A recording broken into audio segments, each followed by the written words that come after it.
Hello Year 2. This is our story time session and we're going to read the next chapter in I Was There on the Titanic.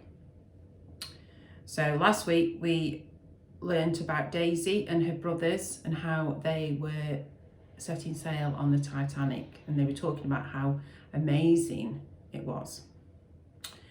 Dinner for us steerage passengers was served at long dining tables and the food was wonderful. At dinner there was soup and fish and a hot pot and pudding, and Freddie ate so much I had to take him on deck to be sick over the side. Ew. That night I lay in my little bunk too excited to sleep. Breakfast the next morning was as good as dinner, with porridge and kippers and even baked potatoes, as well as heaps of bread and marmalade. People talked in languages I'd never heard. Those women talk funny, said Edwin. Shh, I said, mind your manners. It's French, but I didn't really know what language it was. There were people from all over the world, so I told the boys it was all French. That first day I wanted to explore the ship, then maybe curl up on my bunk with a book and the electric light on, but Ma was still queasy, so I had to mind the boys. They went wild, running about like a couple of puppies. That place was all corridors and stairways, and as soon as I found one of the boys, I lost the other. Edwin hadn't learnt to read yet, and even if he had, words like private or crew only on a door would have made no difference to him. Freddie had just run up a stairway when Edwin went charging through one of those doors that we shouldn't use. A chugging noise that went on all the time in the background was suddenly a lot louder. Freddie, get down here, I yelled. Edwin, you mustn't go in there. But he already was in there. We'd be in trouble now. My face grew red and I was wishing that Ma would turn up and sort it all out when I heard a man's voice. Thank goodness it was a kind voice. Now, young sir, said the man, and I could hear that he was Irish. I wonder who's looking for you so? And soon they were walking hand in hand towards me. Our Edwin and a short, wiry man with dark hair, going grey and kind blue eyes. And there they are.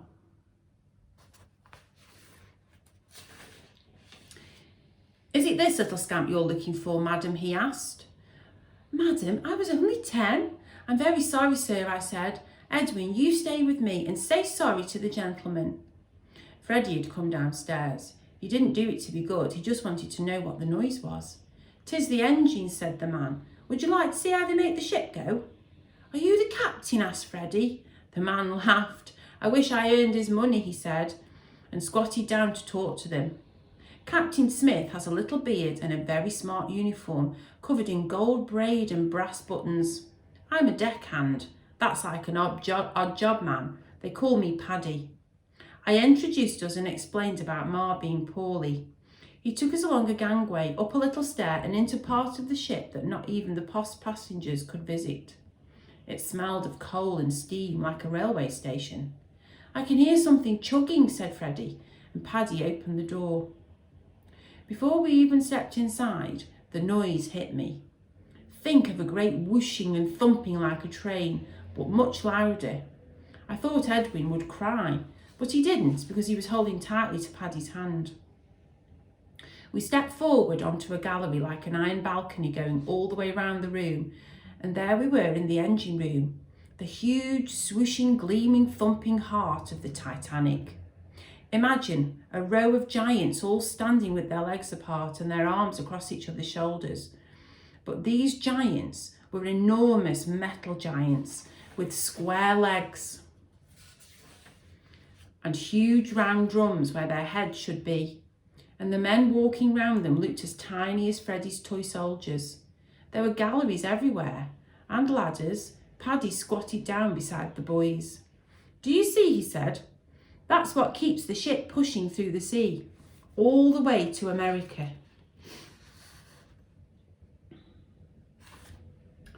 We mustn't stay here, boys, I said. We'll be in the way. I said that because I didn't want to stay. It was all too noisy, and looking down made my stomach tighten. I took Freddie's hand, but he refused to move. Then a voice behind me called, Hi, Paddy. Good morning, Master Jimmy, said Paddy with a broad smile. and I turned round to see a fair-haired boy, maybe a bit older than me. "Did I see you yesterday?" he asked. He had a funny way of talking. "Yes, I remember you," I said as it came back to me. "You were right up at the top." And as soon as I realised it, I realised what it meant. I just met a first-class passenger. And that's the end of chapter 2. So we will read chapter 3 next week.